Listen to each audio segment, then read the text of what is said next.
Welcome to episode 13 of News for the Blues, your weekly bite-sized show brought to you by the Unholy Trinity Everton podcast.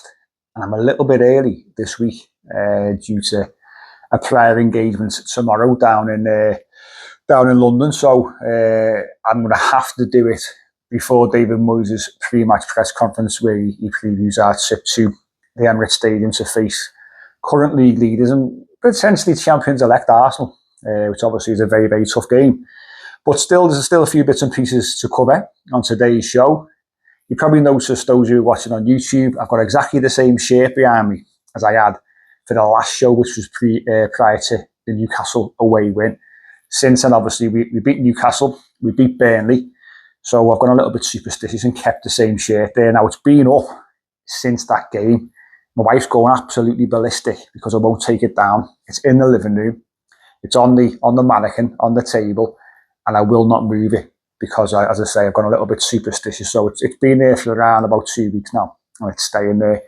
Unless we lose against Arsenal, and then I'll take it down and change it for next week's show. But the Darren Gibson shirt, 12-13 away shirt, is staying there as things currently stand.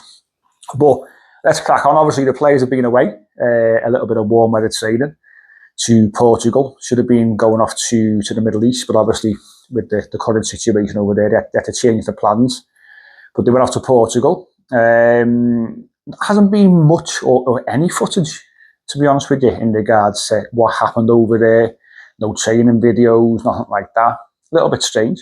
You wonder whether, obviously, there was a little bit, I think it was the bobble who put out a few days ago that Jarrad Branthwaite didn't travel to the warm weather training camp in Portugal because he was undergoing his own personal sessions back at Finch Farm in relation to his rehabilitation from the long-term injury that he's come back from, his own personal fitness programme, and Everton will be looking to manage his minutes for the remainder of the season.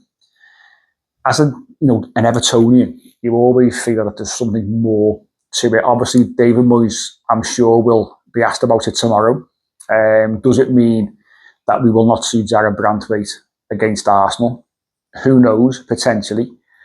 Is the mind you're looking ahead the fact we've got Arsenal this weekend, Chelsea at home the weekend after, before we've got 3 weeks off, to then think, well, because he's come back and played quite a bit of football, we'll leave him out of things for a couple of games to ensure that he doesn't break down with the same issue again.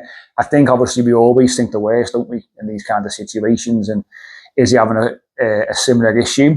Is there, a muscular strain there because obviously he's come back from a pretty lengthy spell on the sideline, or are they just managing things effectively and correctly? So that remains to be seen, but always a concern, isn't it, when you hear those kind of reports come out that he didn't actually travel to the warm weather training camp. So we'll see what comes of that. Fingers crossed he is okay for the Arsenal game and Chelsea game, after that, the week after that.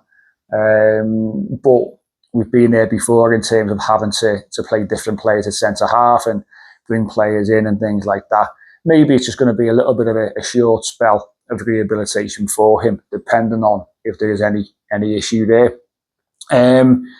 Like I said, obviously we go to Arsenal, don't we, on Saturday, to the league leaders, currently 7 points clear of Manchester City, played one game more as well, but in a great position, aren't they, to win the first league title for a long, long time. And it's a game which comes sandwiched in between the two Champions League ties. Obviously, they played last night against Leverkusen, got a 1-1 draw with a last minute penalty, dodgy as hell. I mean, a limited contact, you would argue. The penalty was given, they scored, got a 1-1 draw. Obviously, they welcome Leverkusen to the Emirates on Tuesday, I think it is. So we're sandwiched in between. And you ask the question, what will he do in regards to the players and who will he start? Will he rotate? Obviously, they want to win the Premier League. So Arsenal got quality throughout the squad. They can make changes here and there and still be just as effective. But will they have one eye on that Champions League game? We hope so, of course. Nothing is guaranteed in regards to the first leg that they played in the 1-1 draw. So who knows what Mikel Arteta will be thinking. But, we can go there, can't we? And we're in good form in terms of winning our last 2 games. Our away form is terrific.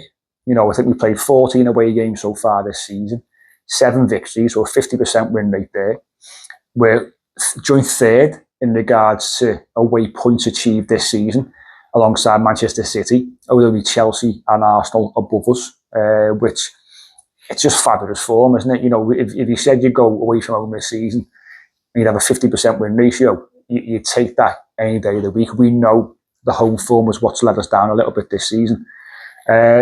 So we should be going there, I think, full of confidence, I've got to be honest. We know, as I say, we've been a better away side this season. The way that we set up tends to mean that we do, or we are more effective away from home. But whether they're first or not, we shouldn't be going there again. I use the word fear all the time. I don't think Everton approach any away game with any kind of fear. Look at the last away game at Newcastle, and as much as they're not performing particularly well in the Premier League, obviously inconsistent, doing well obviously in the Champions League.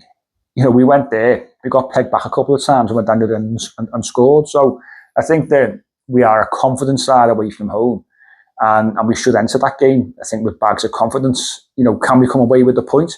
Can we come away with 3 points? That remains to be seen, but I think the players are going to feel, I think, pretty confident going into that game. It's one of those, isn't it, where people say you shouldn't use the term free hit, but it very much is. We know we're not at the same level as Arsenal, but we don't want to go there and get absolutely battered 4 or 5-0. But we can also go there and play with a little bit of freedom and think, well, we're not expected to go there and get anything. If we do, it can blow the title race wide open. It'll certainly make it for a good end of the season for the neutral. But if we go there and win or get something, it's great for our push for Europe, which is the most important thing. So let's see what happens there. But this period now is quite important, really, isn't it? Because we've got Arsenal, then we welcome Chelsea to Hill Dickinson next Saturday, R5 kickoff for that game. 2 big games against 2 of the top performing sides in the league, 2 Champions League sides, of course. But again, after the Chelsea game, we've got a 3-week break because we've got internationals. There's then the FA Cup, which obviously we've been knocked out of. So we've got a good 3-week break there before we go away to Brentford. So really, really important that these 2 games, we try and attack them as best we can. And, who knows where it can take us. If you get 3 points, if you get 4 points, if you get 6 points, we know how tight the league is. We know how inconsistent a lot of sides where we are. So those kind of points can make a massive difference. And if we want to try and get into one of those European spots, then I think the next 2 games, as much as they're not going to define the season, I think they're a really good chance for us. I really, really do. Could come back to bite me in the backside, of course, it could say in that. But as I say, there's no fear going to Arsenal, in my opinion. I think the players will be feeling confidence. And obviously, it depends on what happens at the Emirates. Welcoming Chelsea to our place, again, such a funny side, aren't they? They're inconsistent. Look at the quality that they've got, the money that they've spent. And the goalkeepers are absolutely terrible. You look at what happened when they played against Paris Saint-Germain last night, and they're chopping and changing their goalkeeper. And again, Everton should have no fear and no problem welcoming that kind of side to our place. So a big couple of weekends ahead for us, really. And if we've got any kind of European ambition, these are 2 really, really important games, as they all are. But looking forward to Arsenal and looking forward to Chelsea next weekend as well. One sort of final thing to finish on. Harrison Armstrong's been speaking to the Everton website this week. Great interview with him there. I think there's a 24/7 YouTube video as well that gets attached to the actual interview. Good to hear him speak. Obviously, welcome back from loan in January from Preston. He's played a big part since he's come back. He's played in a variety of positions as well. That was part of the Q&A in regards to now playing out wide sometimes and potentially being a player that's actually replaced Jack Grealish in terms of playing on that wide left. He said, obviously, you've got to be adaptable in the current game. He talked about obviously learning from the manager and being like a sponge around him and trying to take him everything that he can. And obviously the pride that he's got, it's every young local lad's dream to play for obviously their club, and that's exactly what he's doing. And it's great to see him obviously coming on so well and playing a big part in the back end of the season as well. So it's a good link on the Everton website. Have a little read of that, have a little watch of the video that goes with it as well.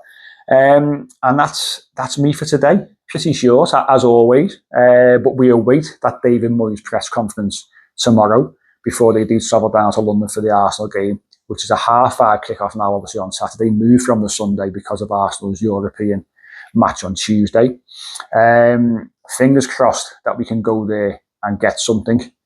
We'll be back with the usual podcast on Sunday, Mother's Day, of course. Maybe it might move. We'll see. We'll try and get it in there if we can. If not, it'll be Monday to look back on the Arsenal game and look ahead to that Chelsea game the following weekend before I'm back next Friday in the usual time, usual spot to talk about David Moyes' pre-match Chelsea press conference as well. Thanks for watching. Thanks for listening. Make sure you do subscribe on YouTube. Make sure that you subscribe to us on Spotify, on Apple, on all the podcast platforms. It's much appreciated. We'll catch you after the Arsenal game.